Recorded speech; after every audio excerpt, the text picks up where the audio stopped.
Okay. Okay. We're going to start with the pledge. Call the finance meeting to order. I pledge allegiance to the flag of the United States of America and to the republic for which it stands, one nation, under God, indivisible, for liberty and justice for all. Yeah, nice. Thank you.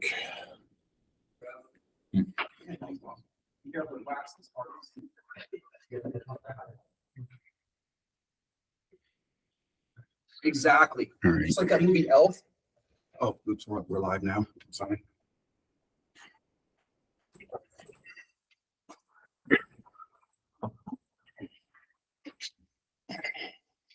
Okay. So we're going to begin. Mhm. Okay. So let's move to the approval of the minutes for the previous meeting on 6/21/2023. I'd like to make a motion to approve. Nobody else here. So I guess I have to second that. Second. All in favor? Okay. Okay, I'll jump right into the business administrator comments. Actually, the inflation for the state of New Hampshire, let me pull up the website. It is 2.6% right now for July 2023. I have noticed that prices kind of have stabilized. So it's almost like it's not, they're still higher than they were before, but it's not a wild ride as it was last year. And I'm just noticing that generally. Okay. Let's see, special education. We're anticipating higher than expected special education costs. We're starting to take a hard look at staffing needs and deeper dive into the operating budget. Heating oil. I worked with Chair Micah, Yep. and we tried to get 6 vendors to give us quotes. 2 of them gave us quotes. We locked in with a low-cost bidder, Palmer Gas, at $2.775 per gallon for 75,000 gallons. And so what we did is we actually reduced our estimate. Last year we bought 80,000 gallons, and we couldn't shoehorn the remainder of the contract into the tanks. So we just lowered the estimate. Okay. Right now, I'm expecting a budget shortfall of $58,577. And because the rate was lower when we built the budget, approximately $2 a gallon, we're anticipating drawing some of the difference off of the capital reserve fund set aside for this. Okay. And Matt, did the other 4 vendors just not respond at all? One of them couldn't respond at that exact moment, and that was Irving Oil. They're usually one of my go-to suppliers. Yep. The remainder of them just could not respond. Got it. Okay. Thank you. I do have to note that the town of Newton jumped on board with our oil purchases, so they're going to get the oil at the same rate. Okay. The town of Kingston did not this year. They're converting all of their boilers to propane, and they actually got a rate from Irving that is far better than what we get right now. So that's going to be a consideration that we're going to have to look into going forward, is making a conversion to propane. Financial condition, I provided a link to all the purchase orders that we have issued so far through 2024 as of August 13th. I'm going to jump down. The cash balance of the school district as of June was $2,127,000. Now, normally that number is higher because it's through the operating of the year. We paid out teachers' summer pay just before the close of the fiscal year, so that's why the cash balance is so low. Yeah. Okay. Now, beginning in fiscal year 2024, we're going to be able to budget or look at our budget based upon position level, and we've not been able to do that in years past. Now, one of the things that I think you guys are going to see this year is I'm going to be able to move budget funds between buildings and line items for these payroll moves that we've done.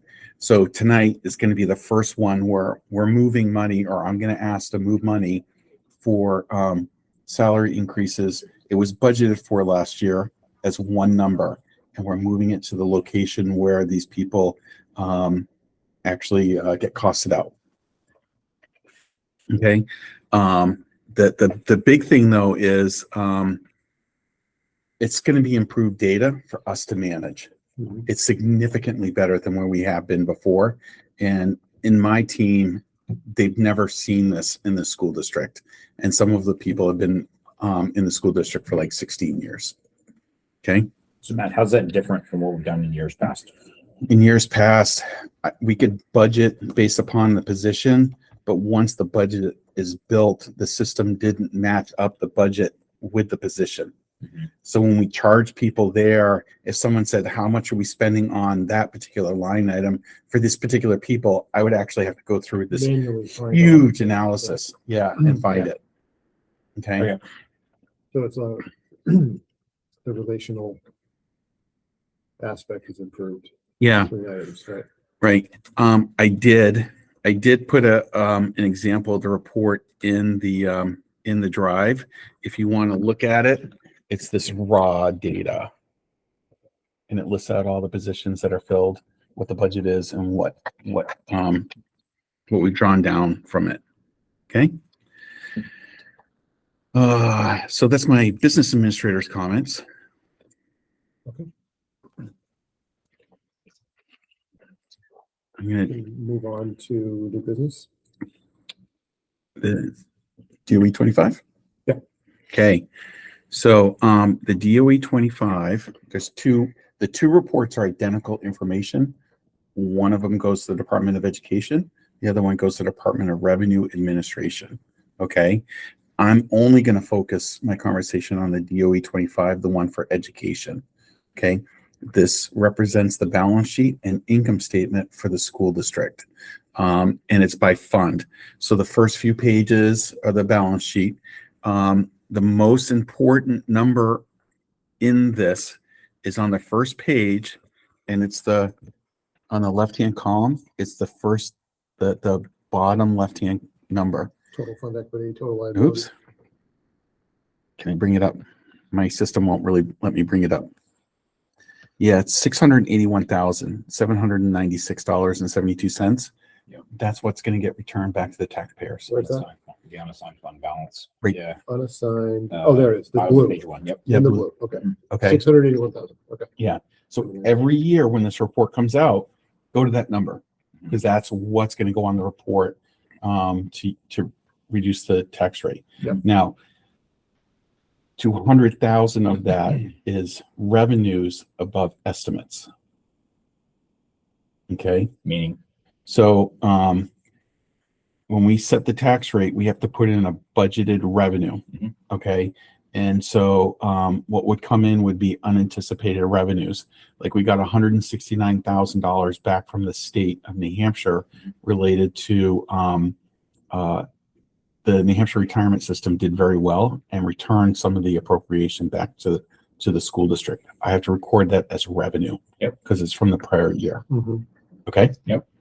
So So to be clear, for myself and for everybody watching, the school district came in $681,000 below budget. So we operated within the budget laid out by the taxpayers, yes, and there is a surplus, if you could call it that. exactly. Okay, And it's being returned. and it's being returned. Yes. So the next number you guys need to know is all the way at the bottom of this report. Yep. All the way at the Page bottom. 25. Quite a report. Yeah. Yep. Yep. Okay. That number right there is the per pupil cost. Yep. Okay. So it's the per pupil cost for elementary, middle, and high. Oh, yeah, okay, yeah. Yeah. Okay. Yeah. And that's going to go on a state report.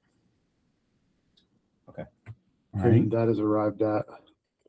There is a crazy formula embedded in this spreadsheet. Okay. And it's taking it takes certain costs and it backs out other costs. Well, that's sort of on all these line items under per pupil cost here. Yeah. That's what's driving the Yes, results. so it's taking current expenditures, less some food service revenues, Yeah. less certain transportation, and then less other supplemental expenditures. And the number, and divided among The average The daily average membership. Okay. Yeah. Okay. All right. And Jamie would always talk about the average daily membership and how that's not an accurate number. Okay. Right. So I just wanted to kind of throw that out. Yeah. It's a very complicated way to do it. So, It's yeah, I mean, our costs don't go down just because a couple kids are sick one day. they don't change at all. So do we have a sense of what percent of our total enrolled students are here on a given day on average? Like how I far don't. off are these average daily? We could pull that. memberships? We could pull it from Alma. Yeah. Right. We could. We haven't. Yeah. You good to know. Yeah. It is good to know. So I'm only hesitating now Very because weird, too. I know that the two of you and the public would understand, but it would take us a few hours to like dive into this and all the complexities of it. I mean, there's a huge process that you go through to do And this. importantly, it would be if we had instead of average daily membership, if it were the total number of enrolled students, which is what actually impacts our cost, mhm, or whatever, that cost per pupil would be lower as represented in this formula. Exactly. because you're divided Exactly. By a bigger number. yes. Exactly. So, Okay. All right. So that's going to go to the school board tonight for approval. Okay. I need to have the school board physically sign the document and I got to upload it to the state and it's due September You 1st. just need a majority, right? Because Rick can't be here tonight. Yeah. You know, I just need- I don't need Rick to 4 out of sign it. 7. Okay. Okay. Okay. Adequacy Ed grant. I also put in your drive. They called it the embargoed adequacy ed. I can't bring it up on my computer because I don't want it. I can't show it to the public. The state's not allowing us to show it. Okay. okay. So, Title? Shared drives, finance. Is it in finance? it says draft embargoed adequacy In what folder? Oh, right there. Yeah. Yep. in the, In the finance. Folder. Yep. Got it. Sorry, what month are we in? August. Yeah. 2000 fiscal year 2024. Yep. August 2024. That was my first mistake earlier this week. I was looking at FY 23. I'm like, this is I all was like, old no, this is- data. that's This what is you- all old data. That's what. Yeah. So At least you didn't text me. He texted me. I texted these guys. And I'm like, I gotta get into it. Hold on. Yeah. Yeah. And Um, they're like, hold on, okay. I don't think you're in the right spot, Jeremiah. All right. Sorry, draft So- and embargoed adequacy. Okay. I want what I'm taking from this is the state provides adequacy education funding to the school district in two pots. The first one is an adequate education grant. That's actual cash that comes from the state to the school district. Okay. That cash amount is going down. Okay. On the tax rate, when you look at your tax bill, there's a state share and a local share. Okay. This is where, when I say that the state can move the goalpost, they move the goalpost. Okay. The size of the pie doesn't change. All of it comes to the school district. It's the naming of the pie. A portion of the pie, let's just say the pie is 70% local and 30% state. All they're doing is they're just changing it to 60% local and 40% state. And then they're planting a flag in it and they're saying your adequacy education revenue to the school district is going up. Okay. The cash coming to the school district's going down. The net result is going to be an increase for education in your tax rate. So it really goes the other way. He's saying that we would normally pay 70%, they'd pay 30. They're going to pay 25 and say that's the adequate amount. Oh, okay. But they're going to All pay right. more of that 25 and then we're going to pay 75. Got it. What do you mean they're gonna be more of the 25? Well, It's so complicated. I'm sorry. Yeah, okay, so if you take your Let's just education, use $100. okay, That's a great So- way to do it. say your appropriation's $100, okay? For an We- adequate education Burnett, well, for just to say at education in total is $100. Yeah. from the state. No, No, for the from district. for everyone. For For us, everybody. for our district. Okay, Okay, $100. say I get $20 from Fremont for tuition. Yep. That means $80 is gonna have to be paid for by state adequacy grant and taxation. Okay. Let's say another $20 is coming from the state in actual cash payment. So I got $40 of cash actually coming in, So the taxpayer burden is 60%, right? Okay. $60. So what they're $60, they're doing here is they're reducing the state adequacy cash payment in. Say they're going from $20 down to $10. So that means 70% is going to have to be paid for by taxation. Okay, but within that 70%, what you say is local and what you say is state, they can move it. It's a shell game. Well, yeah, but the state belongs to that 30%, right? You said Fremont was, Okay, right? yeah. So like, here's the question, for real impact on a taxpayer living in Kingston or Newton. Mhm. Does that mean that if we budget for the same amount, they're gonna be responsible for more of it? That is what it means. So Right. to go with your $100 analysis, Yeah. analysis, Matt, just tell me if I'm wrong, but my street level explanation, if I were on an elevator, I would say, yeah, Fremont pays $20 for the high school kids. The state pays $20 and you pay $60 as a community. This year, the state's paying 10. So you're paying 70. Right? But they're saying, well, we're not taking as much money from the town to pay for the state. Oh, So you really aren't paying. Look, the bottom line is you are.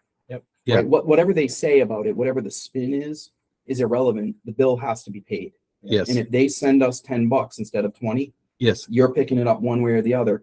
I don't know. And can't- Exactly. So the real question is, how much of my tax dollars that used to go to the state are going back are to going Sanborn. back to Sanborn? That's the shell game. You hit Right. it. So the real question is, if Oh. you look at your personal tax bill, Right. did the amount that you pay the state go up or down? well, no, on the tax bill, 100% of your real estate tax for education comes here. Okay, it's the state grant, that's the cash that's coming to us that's getting smaller. Right. So then It's they have to pay it. Where does, They- like, for example, though, where does the state get that money? They get the state cash that comes to us comes from probably lottery and other state revenues like the sale of liquor. Okay, So they're really, yeah, so. So there is no state real estate tax. Yeah. there is a state real estate tax, but the money doesn't go to the state and come back to us. It comes straight to us. The problem is they're claiming a portion of the real estate tax as their own. Right. Okay, So they really are paying less. they're paying less. Yeah. They're just paying less and taxpayers have to. pay I think more. the simplest way to put it to a street level thing is the state's giving us less money, you have to pay more. Right. That's what I'm trying to get at. And it's It gonna- seems and like it- what it boils down yeah. to. And it's really frustrating because it's going to hit hard right when we're asking about the teacher's contract in the budget, Oh, yeah. November. Yep. Right on the nose. Yep. So then folks have to understand that in March, there's a bigger game, a longer game to play here. And the other thing that didn't help us was the revaluation in Kingston. Oh, yeah. Right. So do we get any sort of background as to why an increase or decrease coming from the state? Or is it just the rate is set and that's what it is? The rate is set and that's what it is. And they're gonna have, What's the difference between what it was and what it is now? it's gonna be about $400,000. The cash to the district is less. Yeah, okay, I just meant like, when they say here, base adequacy 4,100, Okay, so if you're looking at that, we're kind of not talking about that right now. okay, there's swept tax. There's two parts to it. Yeah. You go all the way to the right-hand side. Okay. Okay, you can see Oh. that's the total, what they're saying is the grant. And then there's two more columns.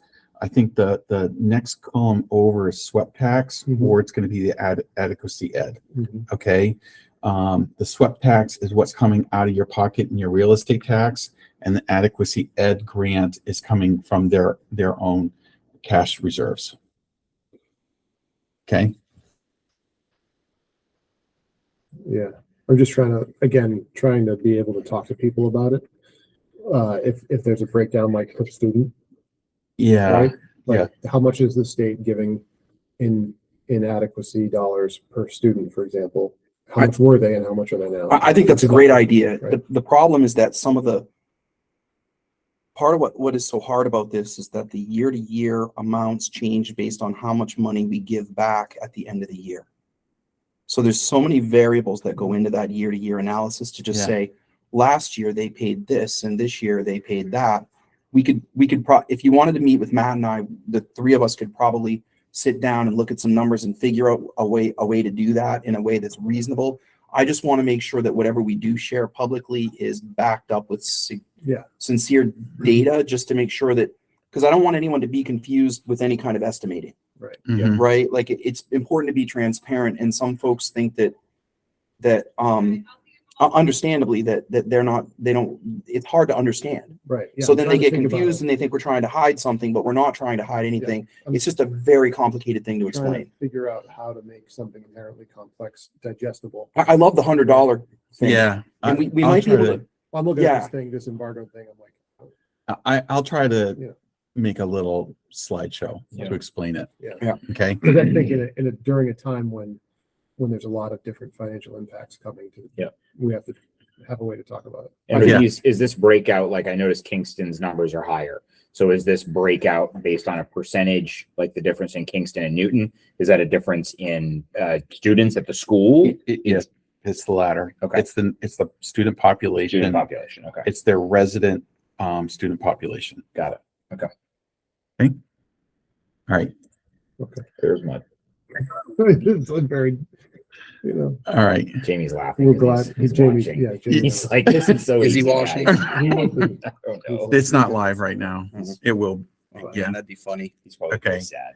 Okay, let's move to Budget Okay. adjustment. budget adjustments. Yeah. Okay. The first one is I'm only giving you notice on this. Okay. Because I can't give you the details for the health insurance.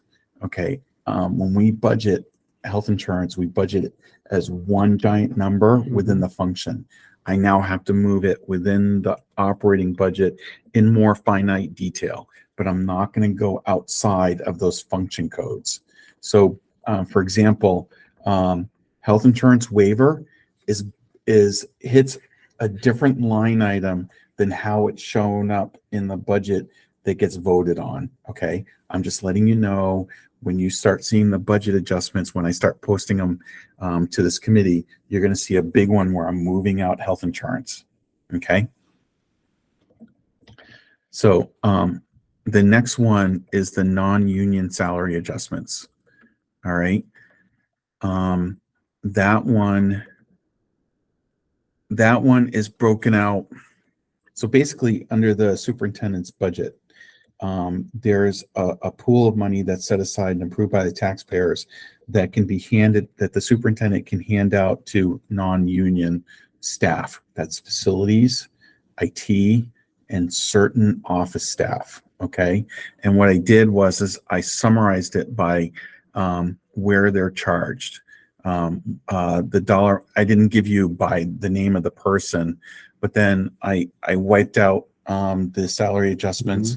There were a couple of what we try to do is recognize that no employee made less than 3%. Can I explain this? Yes. This is a really hard thing to do this year. What we agreed on as a team at the central office, so there's 5 of us that meet regularly twice a week. Myself, the HR director, the special ed director, the curriculum coordinator, and Matt. We sit down and we talk about issues twice a week. We have like a calibration meeting. And at one of these calibration meetings, we were trying to figure out how to help these folks, because some of them make significantly less than others. It's a very wide ranging group of employees. And so the philosophy that we came up for this year was that due to the high rate of inflation, we should give more money to people who make $40,000 or less, more percentage Yep. to people who make $40,000 or less, and less percentage to people who make more. Okay. So we started out, I think what we landed on was 4% for anyone 40 grand and below, 3.5 for anyone between 40 and 50, and 3% for the people that were over that. Because they really at that rate, they still weren't making the rate of inflation. Right. But we had to at least bolster the people on the bottom because we were really worried about them, because 4% to someone at 40 grand is $1,600. 4% for someone at 91,000 is Right. Yep. quite a bit more money. So we were trying to balance that out. I mean, I almost gave everyone a flat $3,000. We had a conversation about all of those options. And then the other conversation that we had was there were two other things. One was that this isn't merit based, but there were a couple of people that were way off kilter for the work that they were doing, and we did give them a significant bump. Adjustments. Yeah, one person got a $4,500 or 40, Mhm. somewhere between 4,500 and 5,000.